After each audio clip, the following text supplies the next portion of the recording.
We're doing the play-by-play on an incredible story, a miracle. Wendell Betts from Fredericton, New Brunswick, was at the stage of severe COPD, and if you want to know how scary that is, you plug your nose and try taking a breath through one of these plastic stir sticks. Frightening.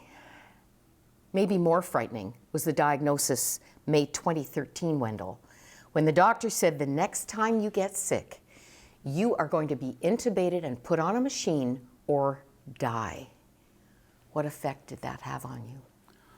I just said, then I choose death, because living on a machine isn't breathing, or isn't living.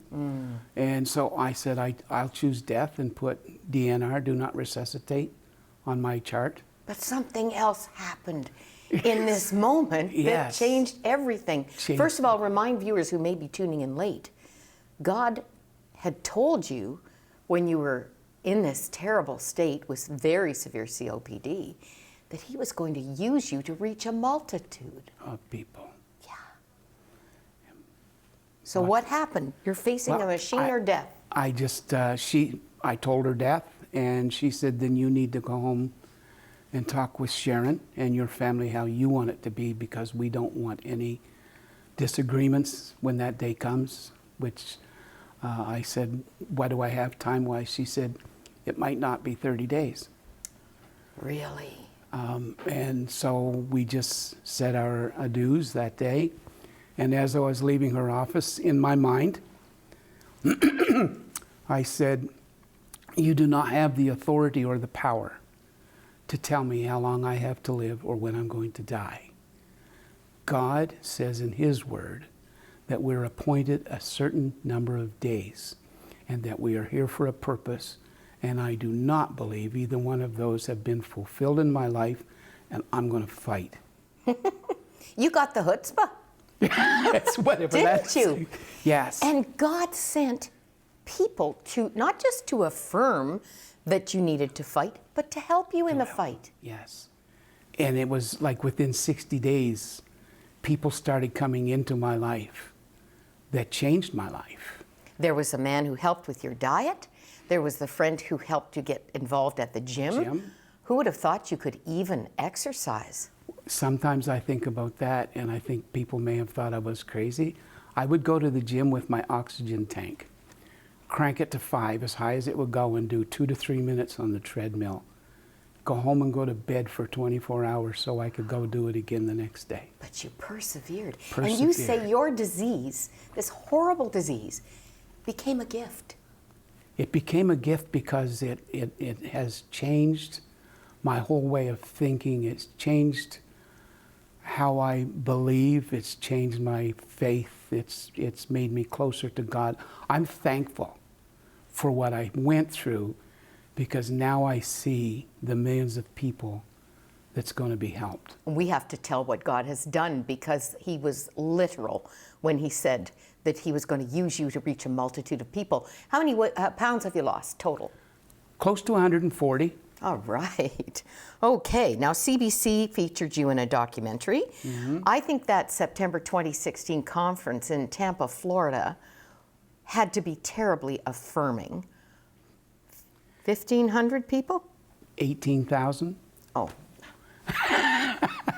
Just erase me. Yeah, Tampa Bay Lightning. 18,000 people, 50 countries by 50 simulcast. countries by simulcast. Yeah. That's when I realized what God meant by a multitude. And that's not the end. No. This year, I said in the January this year, I want to reach 1 million plus people through social media and television. And in February 1st, I reached out to 100 Huntley Street. Featured in this book, Endurance, Going the Distance from the Valley to the Mountaintop. I think you're going to write your own story, your own book. It's in the works. In the works. I cannot picture you walking these marathons. The first one, May 21st, 2017, you and 40 friends walked the bridges. What was that? That's something in Fredericton that we have a Bill Thorpe walking bridge, and we walk across that. We walk up Queen Street in town. We crossed the traffic bridge, West Warren Street Bridge, and then we walked down the north side to the other bridge, and they call it walking the bridges. It's about 6 kilometers. This is for the Lung Association. For the Lung Association. In New Brunswick. Yeah. Called Breathe. $5,000 you raised the first time, but First you're going to time. do it again. I'm going to do it again a little bit longer. Bigger. Bigger. God doesn't want us to stay mediocre. God's plans are not for us to be comfortable. So we stretch. And next year I'm going to do 500 K. Wow. What do the doctors say? Do they use the word miracle? My doctor does, my family physician uses. She calls me her miracle, my modern day miracle. Nobody comes off oxygen Nobody. and lives to tell about it. No. You're really unique.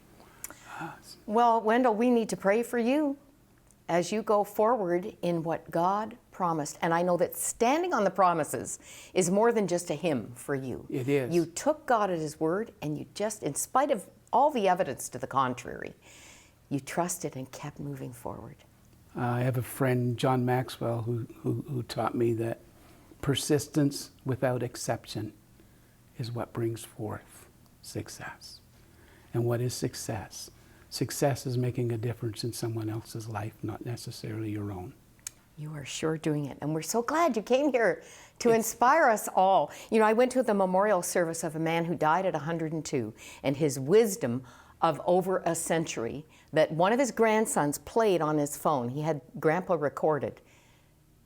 Never give up on God. Never give up on God. Thanks for being the poster boy. Thank you for putting it out there. Stay with us. We'll be right back.